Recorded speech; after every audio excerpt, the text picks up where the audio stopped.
सपने देखना आसान होता है, लेकिन उन्हें साकार करना कठिन। जब कोई किसान पारंपरिक रास्तों को छोड़कर कुछ नया करने की हिम्मत करता है, तभी असली उड़ान की शुरुआत होती है। महेश आसबे जी की कहानी कुछ ऐसी ही है।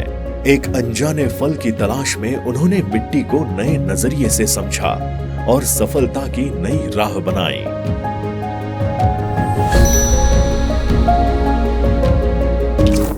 एग्रोस्टार इंडिया के यूट्यूब चैनल में आपका स्वागत है महेश जी। धन्यवाद सर।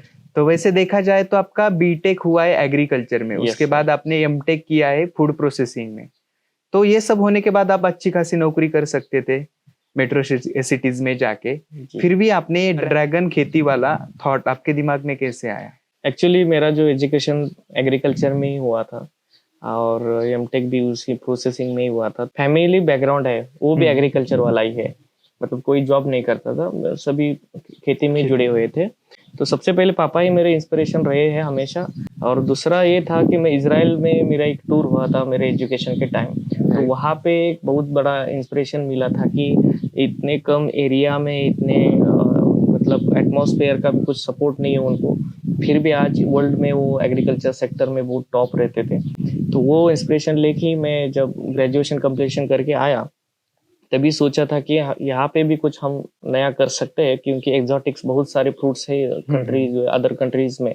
तो उसका कुछ यूटिलाइजेशन करके अपने ट्रेडिशनल जो क्रॉप चल रहे हैं यहाँ पे किसान के, तो उसको थोड़ा डाइवर्स करके कुछ नया कर सकते हैं क्या, वो थॉट दिमाग में लेते हुए मैंने ड्रैगन फ्रूट उस टाइम चूज करके डिसाइड किया था कि खेती में एंट्री मारेंगे। आपके पहले किसी ने यहाँ पे किया नहीं था ये। जी। तो पहला एक्सपेरिमेंट आप ही करने जा रहे थे। तो जब आपने ये थॉट घर वालों के सामने रखा तो उनकी क्या प्रतिक्रिया थी? घर वाले थे, आपके दोस्त थे? एक्चुअली क्या है कि खेती को अभी भी जो अपना ओल्ड जनरेशन है वो खेती को इतना पॉजिटिवली अभी भी नहीं लेता है। जो रेगुलर का जीवन है उसको बस बिताने का एक सोर्स है। पर खेती यानी एक बिजनेस बन सकता है या बड़ा कुछ कर सकते हैं, वो उनके इसमें नहीं था। फिर भी मैंने उनको कन्विंस किया कि हम कुछ ऐसा नया लाएंगे, तो अगर हम कंट्री में या अपने मार्केट में सबसे पहले रहेंगे तो अच्छा मुनाफा कमा सकते हैं और अच्छा नाम भी बन सकता है और बाकी सारे बहुत सारी चीजें हो सकती है। तो बाद में रिक्वेस्ट करने के बाद वो तो मिल गया परमिशन। उसके बाद मैंने 3 एकड़ का लैंड हमने नया परचेस करके तो 3 एकड़ पे हमने ड्रैगन फ्रूट का पहला इनिशियल स्टार्ट किया था 2013-14 में, यानी 10 साल पहले। तो आपने उसके लिए अलग सा लैंड उसका परचेस किया था। तो मुझे वही पूछना है कि अगर किसी को ड्रैगन फ्रूट का खेती करना है तो उसके लिए लैंड चूज करने के लिए कुछ पैरामीटर्स है? पैरामीटर यानी सबसे पहला पैरामीटर वही है कि उसको पानी की जरूरत बहुत कम है। तो और उसको ऐसे लैंड होना चाहिए जहाँ पे पानी इजीली ड्रेन आउट होना चाहिए, वहाँ पे रुकना नहीं चाहिए। अगर कंटिन्यू रुक गया तो वहाँ पे डैमेजेस के चांसेस या डिसीज के चांसेस बहुत सारे बढ़ सकते हैं।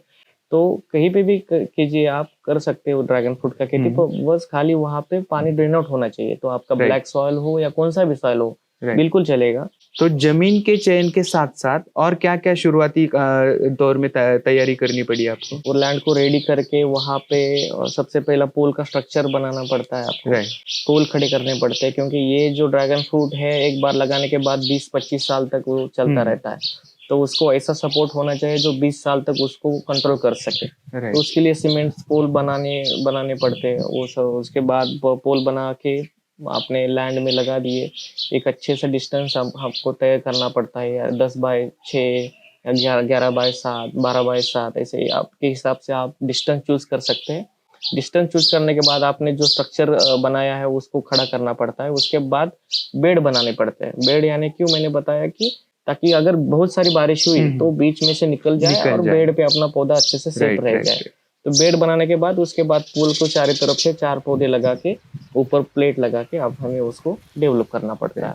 अगर ये अभी ड्रैगन फ्रूट का खेती है, आपके दिमाग में ख्याल आया, फिर उसके बाद आपने फैमिली को कन्विंस करके फैमिली का सपोर्ट भी ले लिया, फिर भी दिमाग में ऐसा कुछ चलता था कि ये कुछ तो भी नया एक्सपेरिमेंट मैं करने जा रहा हूँ, अगर ये सक्सेस नहीं होता या होता है तो ये पॉजिटिव नेगेटिव थॉट्स का कुछ चल रहा था दिमाग में? शुरुआत के 1-1.5 साल तक तो मेरा पौधा बनने में चला गया था। तो उस टाइम आया था डिप्रेशन, यानी घर वालों ने भी वो चीजें बोलने चालू की थी, क्योंकि 1-1.5-2 साल हो गए उसको कुछ फ्रूट भी नहीं है खाली बस वो डेवलप हो रहा है, तो वहां से आउटकम कब आएगा, 2 साल से हम उसको खाली इन्वेस्टमेंट ही कर रहे हैं। तो उस टाइम थोड़ा वो सब चलता रहता था कि इसको निकाल दे या वो सब चीजें छोड़ दे, ऐसा सब होता रहता था। पर तीसरे साल हमें अच्छा मतलब उसमें सक्सेस मिला, फर्स्ट हार्वेस्ट आ गया। तो उसके बाद जब मार्केट में सब फर्स्ट लॉट का जब पैसा अच्छा बना, तो उसके बाद से सब चीजें चेंज होती गई और फिर कॉन्फिडेंस बढ़ता चला गया। तो फिर इसके बारे में जो भी बेसिक जानकारी है, तो शुरुआती काल में वो जानकारी मार्गदर्शन आपको कहाँ से मिलता था? मतलब ड्रैगन फ्रूट क्या है, ये कोरोना के बाद ही उसको लोगों को अवेयरनेस क्रिएट हो गया कि यार ड्रैगन फ्रूट अपने महाराष्ट्र में होता है, इंडिया में होता है। पर पहले तो ड्रैगन फ्रूट नाम ही पता नहीं था। जो भी सोर्स ऑफ इंफॉर्मेशन रहता था, एक तो गूगल रहता था या वियतनाम जैसी जो लीडिंग कंट्रीज रहती थी ड्रैगन फ्रूट की, तो वहाँ के जो यूट्यूब पे वीडियो मिलते थे उस पर मैं इंफॉर्मेशन लेता रहता था। और बाकी सब बांग्लादेश में थोड़े बहुत किसान थे, वहाँ से थोड़ा इंफॉर्मेशन कलेक्ट करके ही शुरुआत की। इसमें थोड़ा तकलीफ हुई, पर मिस्टेक करते करते करते हम सीख गए आगे जाके। तो अभी आपने कोरोना के बारे में भी बोल दिया कि बीच में कोरोना आया था, तो वो टाइम क्या हालत थी मार्केट की, क्या हालत थी वो टाइम ड्रैगन फ्रूट की? एक्चुअली वही मार्केट के लिए सबसे पहला बूम था हमारे लिए। ओके। मतलब उस टाइम ऐसा ड्रैगन फ्रूट तो सोर्स ऑफ विटामिन या न्यूट्रिशन के लिए ड्रैगन फ्रूट है ही एक्चुअली में। तो कोरोना के टाइम ये था कि अगर आपके पेशी सेल्स आपके बॉडी के कम हो गए तो दो ही चीजें चलती थी, कीवी या ड्रैगन फ्रूट। राइट। तो उस टाइम ड्रैगन फ्रूट का जो डॉक्टर ने जो ये किया, सपोर्ट किया, ड्रैगन फ्रूट खाओ खाओ खाओ, उससे ड्रैगन फ्रूट का अवेयरनेस भी बढ़ गया, उसका सेल्स भी बढ़ गया। उस टाइम मतलब पर एकड़ जो प्रॉफिट रेशो था वो भी बहुत सारा बढ़ गया। उसके बाद जो वीडियोस वायरल हो गए किसानों के कि पर एकड़ से ड्रैगन फ्रूट से इतने मिलते हैं, 10 लाख या 15 लाख। तो अगर आप अच्छे से सर्वे करेंगे तो पिछले 3 साल में ही 70% ड्रैगन फ्रूट का जो भी कल्टीवेशन बढ़ा है ऑल इंडिया का, वो पिछले 3 साल में ही बढ़ा है।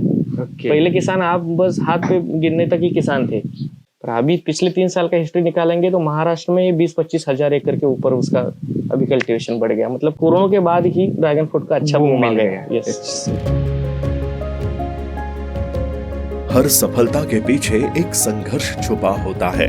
पानी की कमी, मौसम की मार, आर्थिक दबाव और मानसिक तनाव। लेकिन जहां जिद होती है वहां रास्ते अपने आप बन जाते हैं। इस कठिन सफर में उनके साथ मजबूत साथी रही उनकी धर्मपत्नी। दोनों ने मिलकर खेती को सिर्फ एक व्यवसाय नहीं बल्कि जीवन का मिशन बना लिया। तो जैसे आपने शुरुआत में बोला कि ये जो सांगोला तहसील है या सोलापुर जिला है, तो उसमें ड्रैगन फ्रूट का एक्सपेरिमेंट करने वाले शायद आप पहले थे जी। तो शुरुआती दौर में जब आप कुछ नया करने जाते हैं तो बहुत सारी कठिनाइयों को झेलना पड़ता है। तो आपको कौन से कठिनाइयों का सामना करना पड़ा? शुरुआत में तो क्या है कि हमारा सोलापुर डिस्ट्रिक्ट जो है वो हमेशा as a drought area famous था। मतलब बारिश जो रहती है हमारे रीजन में तो बहुत कम रहती है, या एटमॉस्फेयर और नेचर का ज्यादा इम्पैक्ट नहीं होना चाहिए। और वो पता था कि आगे जाके अनार और अंगूर की हालत बिगड़ने वाली है कुछ सालों बाद। तो उसको ऑप्शन के लिए ड्रैगन फ्रूट 100% ये ऑप्शन बन जाएगा किसानों के लिए। जो डिफिकल्टीज रहती थी वो वही थी कि सबसे पहले मार्केट कहाँ पे कर सकते हैं। हाँ, मतलब उसको बेचने कहाँ पे है, क्योंकि अगर किसी व्यापार के पास में लेके चले गए तो उसको भी एक्चुअली उस टाइम ये था कि उसको भी पता नहीं था कि ये फल क्या है और कैसे हम इसको बेचें। तो शुरुआत में हमने जो मार्केट किया था वो ऐसे किया था कि आप ये फल ले लो, आपके पास रखो, जब आपके पास से वो सेल आउट हो जाएगा उसके बाद जब पैसे आएंगे उसके बाद हमें दे दो। तो ऐसे करते करते करते उसका मार्केट हमने धीरे धीरे क्रिएट किया। तो उस टाइम तो अच्छा मार्केट रहता था, 150-200 रुपए 100 रुपए के ऊपर ही हमेशा मार्केट रहता था। तो शुरुआत में मार्केट में चैलेंजेस आए, बाद में फर्टिगेशन न्यूट्रिशन का भी कुछ अंदाजा नहीं रहता था कि इसको किस टाइम पे क्या चीज देनी चाहिए। वो भी उसके साथ रेगुलर काम करते करते ये रूट्स पे काम करो, उस पे कुछ डिसीज आया तो कुछ अलग अलग लेवल के फंगिसाइड हो या जो चीजें है तो वो मारते मारते पता चला कि यार इसका रिजल्ट अच्छा आता है, ये आगे वाला जाके काम करेगा।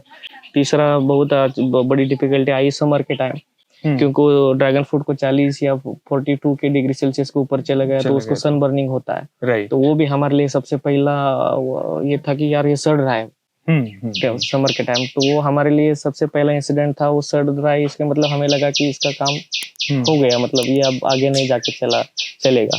तो बाद में ऐसा सोचा कि इसको पानी कम कर देते हैं। क्योंकि वो पानी होल्ड करता है, तो पानी बंद करके देखते हैं क्या होता है। तो हमने 3 महीने के लिए एक बूंद भी पानी नहीं दिया। तो उसने 3 महीना बिना पानी के सस्टेन किया। जैसे पहली बारिश हुई जून में, फिर से वो सस्टेन हो गया और फ्लावरिंग निकल गया।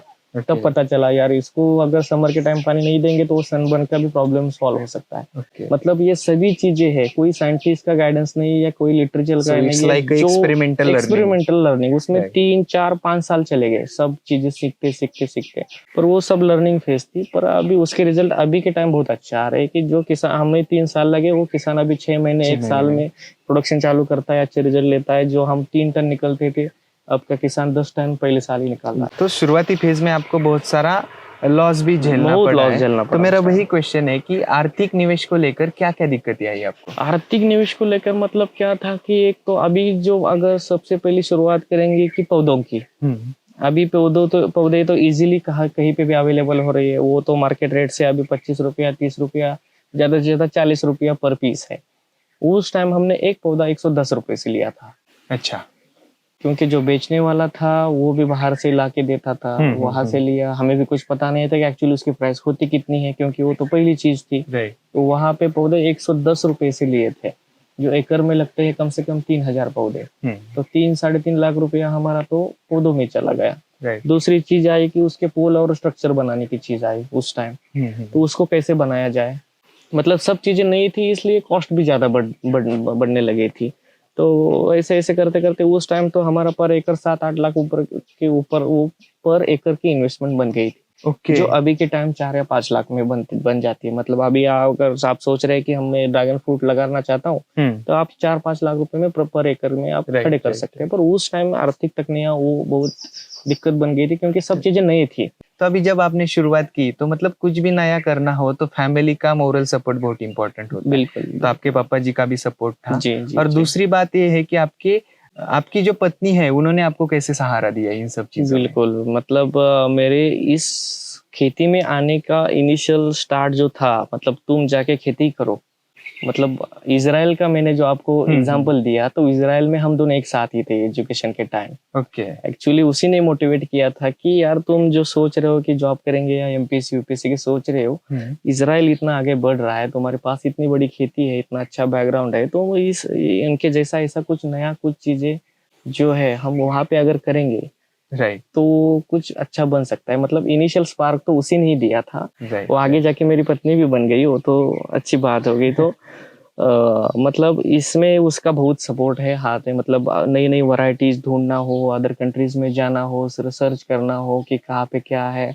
जो सबसे ज्यादा कल्टीवेशन वियतनाम, अभी तक हमारे 4 या 5 विजिट हुए वियतनाम की में, तो हम दोनों ने किए। मतलब वहाँ जाके सीखना कि वो कैसे करते हैं, हार्वेस्टिंग, पोस्ट हार्वेस्ट मैनेजमेंट हो या प्रोसेसिंग का हो या स्टोरेज फैसिलिटीज उनके कैसी चलती है, एक्सपोर्ट कैसा चलता है, वो सब चीजें। मतलब अगर मैं खेती कर रहा हूँ तो आगे जाके मार्केटिंग क्या करनी है, तो उसका काम वो करती है। प्लानिंग, एग्जीक्यूशन में करता हूँ, वो प्लानिंग एक्चुअली उसी का रहता है सब। और आगे जाके हम ड्रैगन फ्रूट के बाय प्रोडक्ट्स भी बना रहे हैं, क्योंकि उसकी भी पीएचडी जो है प्रोसेसिंग में ही चालू है। अब 1 महीने में कंप्लीट हो जाएगी, और हम 2 महीने में ड्रैगन फ्रूट के जो बाय प्रोडक्ट्स है वो लॉन्च करने वाले हैं। तो उसमें ही उसी का ही पूरा हाथ है। गांव में उगाया गया ये फल आज दुबई, सिंगापुर और थाईलैंड जैसे देशों तक पहुंच रहा है। और इसके पीछे है महेश जी की दूरदर्शिता, कठिन परिश्रम और INI किमई जैसे ब्रांड के साथ उनकी समझदारी भरी भागीदारी। तो डोमेस्टिक मार्केट से लेके इंटरनेशनल मार्केट तक आपने एक्सपोर्ट भी किया है ड्रैगन फ्रूट का। तो ये सब करने के लिए INI किमई के साथ आपका संपर्क कैसे हुआ? एक्चुअली ये था कि ड्रैगन फ्रूट अभी डोमेस्टिक लेवल पे या अपने लोकल लेवल पे इंडिया में तो कल्टीवेशन तो धीरे धीरे बढ़ रहा था, पर अभी हर कोई क्वेश्चन, क्योंकि अगर आप जो अभी के सस्टेनेबल फ्रूट्स क्रॉप है, जैसे कि अमरूद ले या अंगूर ले लेंगे, अनार ले लेंगे, उसका पूरा अभी चेन सेट है। मतलब लोकल से डायरेक्टली आपको इंटरनेशनल मतलब एक्सपोर्ट, तो उसकी लाइन पूरी सेट है। मतलब जो भी आप जैसे बड़ी कंपनीज है वो सीधा किसानों के साथ टाइप करती है। मतलब उसके प्रूनिंग से लेके आपके हार्वेस्टिंग तक उनका पूरा मैनेजमेंट रहता है। पर वैसा अभी तक ड्रैगन फ्रूट में नहीं था। मतलब कोई भी कंपनी ने डायरेक्टली आके अप्रोच अभी तक नहीं किया था। कि उसका एक विजन था कि उतना ज्यादा कल्टीवेशन भी नहीं है नहीं है। ताकि आपका आके पूरा कंटेनर लोड हो सकता है। राइट। अगर हो सकता है तो हर एक किसान के पास वैसे ही क्वालिटी मिल जाए, ये भी नहीं चीजें रहती थी। तो ये पिछले 3-4 साल में ये बहुत सारी दिक्कत थी। तो मुझे लगता है मेरे हिसाब से आईना ही ऐसी पहली कंपनी है जिसने आगे आके लीड ले लिया इस चीज में, क्योंकि हमारे फार्म में तो आईना ही अभी तक मतलब एक्सपोर्ट के रिलेटेड देखेंगे तो आईना ही आई है, जो खुद आके यहाँ से सैंपल लेके आपने चेक किए है रेसिड्यू है कि नहीं, उसके बाद आके सीधा हमें 250 ग्राम या 300 ग्राम के ऊपर के फल चाहिए। मतलब ऐसा डायरेक्टली अप्रोच जिसने किया वो सबसे पहले आईएनआई फार्म है। तो आईएनआई फार्म ने आके सबसे पहले हमें अच्छे से अप्रोच किया, बाद में उनको सैंपल दिए, वो पास हो गए और अच्छे से उन्होंने, शायद मुझे लगता है उस टाइम मैंने पूछा तो उन्होंने लंदन में वो शिपमेंट की थी। तो शिपमेंट भी बहुत अच्छी हुई। तो उस 2-3 बार तो उन्होंने हमारे रुक्मिणी फार्म के साथ उन्होंने ड्रैगन फ्रूट, उन्होंने मार्केटिंग के लिए भी सपोर्ट दिया आपको? बिल्कुल सपोर्ट दिया, क्योंकि उन्होंने एक भरोसा दिया कि अपना भी ड्रैगन फ्रूट एक्सपोर्ट हो सकता है। नहीं तो हमारे किसान के दिमाग में वही चलता था कि ड्रैगन फ्रूट अपना बाहर जाएगा कि नहीं जाएगा, ये अपना टिकेगा कि नहीं, शिपिंग क्वालिटी इसकी वहां तक अपने सस्टेन हो पाएगी कि नहीं, वो सभी डाउट्स थे। पर आईएनआई फार्म ने वो सभी डाउट्स क्लियर किए कि एयर शिपमेंट के थ्रू पूरे यूरोप में जाके अपने इंडियन ड्रैगन फ्रूट को भी बहुत अच्छा बूम मिल सकता है। तो ये घरेलू मार्केट और इंटरनेशनल मार्केट में क्या फर्क महसूस होता है आपको? घरेलू मार्केट में अभी देखा जाए तो ड्रैगन फ्रूट का कल्टीवेशन दिन पर दिन बहुत बढ़ता जा रहा है। इस वजह से जो अपने जो मेन मार्केट्स रहते हैं उसमें जो भी किसानों का आने वाला माल है उसकी क्वांटिटी दिन पर दिन बहुत सारी बढ़ती जा रही है। तो उसका जो कोटा रहता है एपीएमसी का वो तो फुलफिल के ऊपर जा रहा है अभी। इस वजह से जो पिछले 3-4 साल में जो रेट मिलते थे वो अभी बहुत रिवर्स आ गए। मतलब वो 70, 80, 50 रुपए तक भी अभी आके रुक गए हैं। तो अभी उसको मार्केट पूरा इंटरनेशनल खोलना पड़ेगा। यानी अभी एक्सपोर्ट यही एक चीज बची है जो अपना जो माल है वो डिवाइड कर सकता है। यानी डोमेस्टिक में भी अच्छा रेट टिकेगा और इंटरनेशनल में टिकेगा। इंटरनेशनल में जाएंगे तो डोमेस्टिक से कम 30, 40, 50 रुपया पर किलो किसानों को और ज्यादा मिल सकते हैं। यानी आईएनआई जैसे फार्म ने और ज्यादा आगे लीड लेके अगर ज्यादा शिपमेंट बढ़ा दिए तो किसानों को और अच्छा इंटरनेशनल मार्केट की वजह से सस्टेनेबिलिटी ड्रैगन फ्रूट में अच्छी सी आ पाएगी। नहीं तो कल्टीवेशन बढ़ता जाएगा और मार्केट लिमिटेड डोमेस्टिक ही रह जाएगा। तो उस वजह से किसानों के लिए दिक्कत बन सकती है आगे जाके। अभी इंटरनेशनल मार्केट की बात निकलती है तो अगर इंटरनेशनल मार्केट में फल को भेजना है, निर्यात करना है, तो कौन सी प्रक्रिया उस पर करनी पड़ती है? सबसे पहले यही है कि आपको केमिकल जो है वो तो यूज नहीं करने पड़ेंगे। आपको ज्यादा से ज्यादा ऑर्गेनिक ही रखना पड़ेगा। आपका जब यूरोप में भेजना है तो आपका उसमें रेसिड्यू नहीं निकलना चाहिए। आपका सैंपल पास होना चाहिए, तभी आप शिपमेंट कर सकते हैं। अगर आप गल्फ जैसे कंट्रीज में देखेंगे वहां पे तो आप ओपनली सेल कर सकते हो, पर वहां पे रेट नहीं मिल पाएगा। क्योंकि अभी आप देखेंगे तो वियतनाम ऐसी कंट्री है पूरे वर्ल्ड को फुलफिल कर रही है। जो फल है वो 60 रुपए पर केजी पे मुंबई तक पहुंचा रहा है। और अपने अगर वो इतने सस्ते में दे रहा है तो अपना फल कौन क्यों इंटरनेशनल लेगा? क्योंकि ऑलरेडी वो 60 रुपीज में दे रहा है। तो हम सोच रहे हैं कि हमारा एक्सपोर्ट करेंगे तो 150 रुपए जाएगा, बिल्कुल नहीं जाएगा।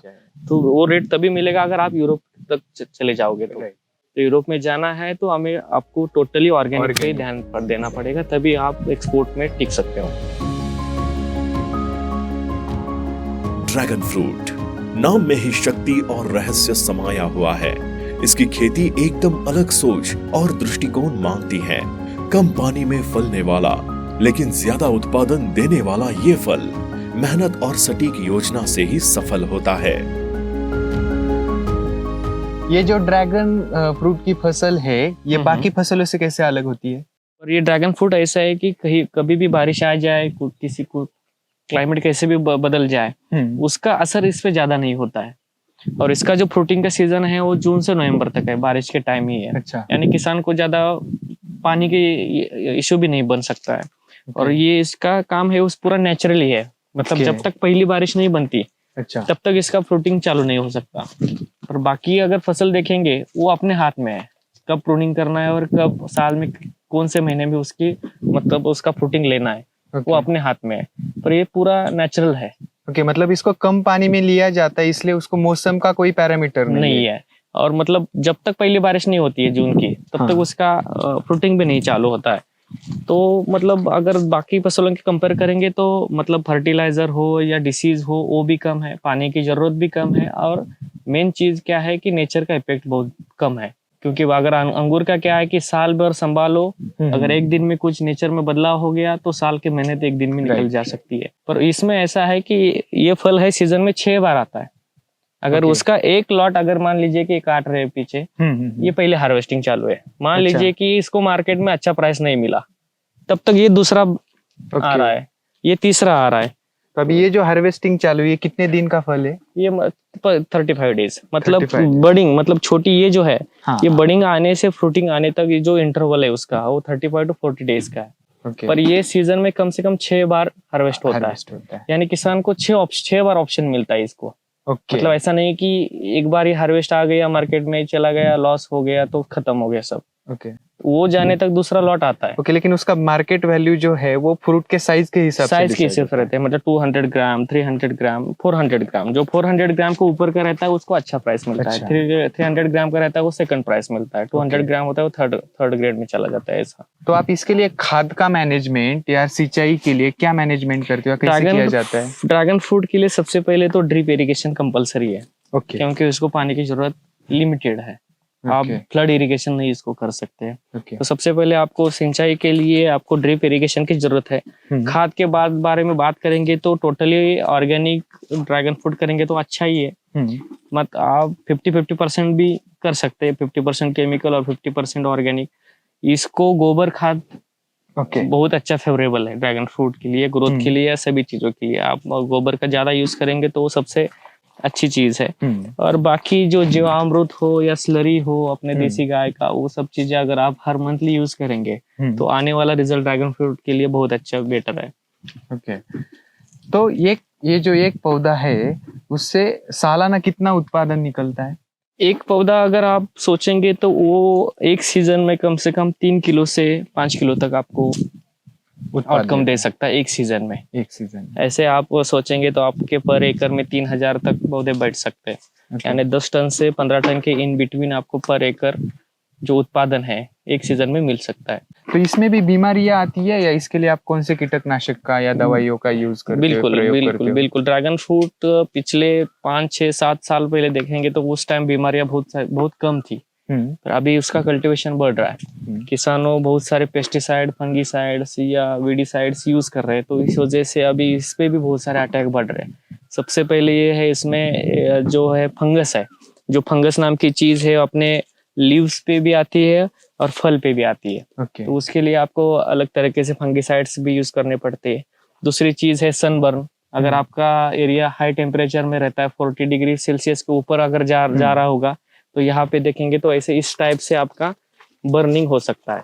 ये सनबर्न है, मतलब हाँ, समर के टाइम पूरा सड़ गया क्योंकि हाई टेम्परेचर की वजह से। ये भी इश्यू है। इसके लिए किसान क्या करते हैं, कोई शेड नेट करते हैं या कोई सिलिकॉन नाम का एक केमिकल रहता है उसको स्प्रे करते हैं ताकि इस पे कोटिंग आ जाती है और बर्न नहीं होता है। 2 चीजें कर सकते हैं। यानी सनबर्निंग, फंगस, ये 2 चीजें है वो सबसे ज्यादा खतरनाक है ड्रैगन फ्रूट में। पर वो कंट्रोल में भी है। मतलब इनिशियल स्टेज में अगर आपने प्रिवेंटिव स्प्रे किए तो कंट्रोल हो सकता है। अगर वो आपने थोड़ा उसको इग्नोर किया तो आगे जाके वो दिक्कत भी बन सकती है। एक पौधा साल में कितनी बार आप फ्रूट देता है या कितनी बार उत्पादन निकाल सकते हैं? ड्रैगन फ्रूट का जो सीजन है साल में एक ही बार होता है। उसका जो ये है इंटरवल है वो जून से नवंबर, मतलब यानी 6 महीने चलता है ड्रैगन फ्रूट एक साल में। तो वो बारिश के टाइम में चलता है। वो 6 महीने में कम से कम 6 या 7 बार हार्वेस्टिंग देता है। तो 7 बार आप इसका कटिंग कर सकते हैं। वो कैसे कर सकते हैं कि उसके अलग अलग स्टेज रहते हैं। यानी अगर आप यहाँ पे देखेंगे तो ये छोटे बर्ड्स निकल रहे हैं, देखो। ये छोटा, यानी ये फर्स्ट स्टेज है। ये फ्लावरिंग ही निकल रहा है। ये फर्स्ट स्टेज है। आप दूसरी चीज देखेंगे तो ये सेकंड स्टेज है। मतलब वहां से बढ़ के ये अभी कल रात ओपन हुआ था, इसका अभी सूख गया है, यानी ये सेकंड स्टेज आ गई। यानी अभी इसी पेड़ पे एक ये स्टेज है, ये दूसरी स्टेज है, ये तीसरी स्टेज है। ये अभी फल बन रहा है। ये उसका फ्लावर ओपन होके अभी पीछे फल बनेगा इसका, पीछे इसके बॉटम में। ये आगे वाली स्टेज है, इससे आगे वाली तीसरी स्टेज है। और चौथी स्टेज देखेंगे तो ये वाली, ये अपना फल बन गया है, ये वाला। तो अभी आपको मैंने दिखा कि एक ही टाइम पे 4 स्टेज है। यानी ये फल तो तोड़ा जाएगा, उसके बाद वो वाला पिछला आ जाएगा, ये वाला थर्ड स्टेज वाला, हाँ, ये वाला आ जाएगा, ये वाला, ये तोड़ने तक ये वाला आ जाएगा। ये Okay. तोड़ने तक वो छोटा दिखाया था वो वाला आ जाएगा। यानी Okay. ऐसे वो स्टेज Continuous उत्पाद चलता रहता है। वो पूरा नेचुरल रहता है। आपको ब्रेक भी मिल सकता है। ये 4 हार्वेस्टिंग होने के बाद ब्रेक भी मिल सकता है। वो सब नेचुरली है। ब्रेक लेके फिर उसका बर्ड्स निकालेगा वो। राइट। ऐसे चलता है। अगर आपने एक परफेक्ट स्टेज पे हार्वेस्ट नहीं किया ड्रैगन फ्रूट, हाँ। तो ऐसे आपको चीजें मिल सकती है, यानी क्रैकिंग की। ओके। यानी ड्रैगन फ्रूट हार्वेस्ट करने के कुछ स्टेजेस भी है। अगर Okay. जैसे कि आपको एक्सपोर्ट करना है, निर्यात करना है, तो आपको थोड़ा सा अर्ली हार्वेस्ट करना पड़ता है। Okay. यानी जिसको जब थोड़ा सा कलर आना स्टार्ट होता है, यानी यहाँ पे कलर आना चालू होता है, Okay. तभी उसी स्टेज में उसको कट करना पड़ता है। अगर ये फुली राइप आपने हार्वेस्ट किया, यानी उसका शेल्फ लाइफ कम हो गया है। ओके। थोड़ा ये सा क्या हुआ यहाँ पे? ये क्रैकिंग हो गया है, मतलब यानी ओवर राइप हो गया ये। ओके। हाँ, इसको मतलब परफेक्ट स्टेज पे हार्वेस्ट नहीं किया है, मैंने लेट किया हार्वेस्ट करने के लिए, तो इस वजह से वो क्रैकिंग चला गया। ओके। इसको मैंने 2 दिन पहले अगर हार्वेस्ट किया होता तो वो परफेक्टली मार्केट में चला जाता। अच्छा। तो ये भी चीजें किसानों को दिमाग में लेनी पड़ती है। अगर आप दूर का मार्केट कर रहे हो तो आपको ड्रैगन फ्रूट अर्ली हार्वेस्ट करना पड़ेगा, राइट। प्री मैच्योर स्टेज पे, यानी 70% अगर आपका राइप हो गया है उसी स्टेज पे आपको कट करना पड़ेगा। अगर आप लोकल पे दे रहे हो तो ये स्टेज परफेक्ट है। सिर्फ फसल उगाना ही पर्याप्त नहीं होता, उसे सही समय पर सही बाजार में पहुंचाना भी उतना ही जरूरी होता है। महेश जी ने ये करके दिखाया है और आज वे अन्य किसानों के लिए प्रेरणा बन चुके हैं। जो भी किसान भाई हमारा YouTube चैनल देख रहे हैं, तो उन किसान भाइयों के लिए क्या सलाह दोगे आप? कि आप कुछ नए चीजें ट्राई करने में आप जरूर पीछे ना हटे। कुछ नए क्रॉप्स हो या नई वैरायटीज हो, उसको ला के ट्रायल बेसिस पे आप करेंगे तो आगे जाके बहुत अच्छा हो सकता है। यानी मैं ही अभी खुद एवोकाडो की ट्रायल चल रही है मेरी। ओके। और रेड कलर के अमरूद की ट्रायल चल रही है मेरी, या जैक फ्रूट जो हाई टेम्परेचर में रहता है वो जैक फ्रूट हो, यानी ऐसे अलग अलग चीजें जो आगे जाके अभी ड्रैगन फ्रूट भी आगे जाके मतलब सैचुरेशन आ सकता है ड्रैगन फ्रूट में भी। तो अभी से हम तैयारी चालू करेंगे तो आगे जाके हम नई चीज में और मुनाफा कमा सकते हैं। तो किसानों को मैं यही सजेस्ट करूंगा कि आप ऐसे नई चीजें में अगर आप अपना टाइम या अपना वर्क इन्वेस्ट करेंगे तो आपको मुनाफा अच्छा मिल सकता है। आपके भी घर में मेरे जैसे यंग यूथ हो या यंग जनरेशन हो तो उनको भी आप खेती में अच्छे तरीके से इन्वॉल्व कीजिए। मेरे फैमिली ने जैसे मुझे सपोर्ट किया वैसे आप भी उनको सपोर्ट कीजिए। ड्रैगन फ्रूट का भी आप सोच सकते हैं, क्योंकि ड्रैगन फ्रूट अभी ऐसा है कि उसका मेंटेनेंस कॉस्ट जो रहती है, अभी कि अपनी खेती लॉस में क्यों है, बाकी फसल में क्या है कि मेंटेनेंस कॉस्ट बढ़ रही है और भाव वैसे के वैसे ही है पिछले 10 साल से, तो इस वजह से वो मैच नहीं हो पा रहा है। पर ड्रैगन फ्रूट का क्या है, प्रति किलो जो भी आपका मेंटेनेंस हो कम है। अगर आपका ड्रैगन फ्रूट 50 रुपए किलो भी चला गया तो भी किसानों को अच्छे तरीके से पर एकड़ 3 से 5 लाख तो मिल ही सकते हैं, यानी उसकी गारंटी है। उसको नेचर का भी ज्यादा असर नहीं होता है, इस वजह से ड्रैगन फ्रूट भी एक अच्छा ऑप्शन बन सकता है। पर आप जितने अच्छे नए चीजें आप खेती में इन्वेस्ट करेंगे तो आगे जाके आपको भी बहुत अच्छा मुनाफा या अच्छे दिन आ सकते हैं। तो किसान भाइयों, ये थे महेश जी। इनका हमने ड्रैगन फ्रूट वाला पूरा जर्नी देख लिया। महेश जी का कहना है कि खेती सिर्फ खेती नहीं है, तो वो एक बिजनेस बन सकता है। तो इसके लिए आपको कुछ नए प्रयोग, नए तकनीकों का उपयोग करना बहुत जरूरी है। तो धन्यवाद महेश जी, आपने हमारे लिए टाइम निकाला, हमारे सभी किसान भाइयों को आपने गाइडेंस किया, इसके लिए हम आपका धन्यवाद करते हैं। मैं भी आपको धन्यवाद देता हूँ। ये पहचान है उस किसान की जिसने मिट्टी को सोना बना दिया, जो अब देश की सीमाओं से आगे विदेश की मंडियों में भी गूंज रही है। महेश जी की मेहनत और सोच ने ये साबित कर दिया कि अगर सपना बड़ा हो तो खेती भी इंटरनेशनल बन सकती है।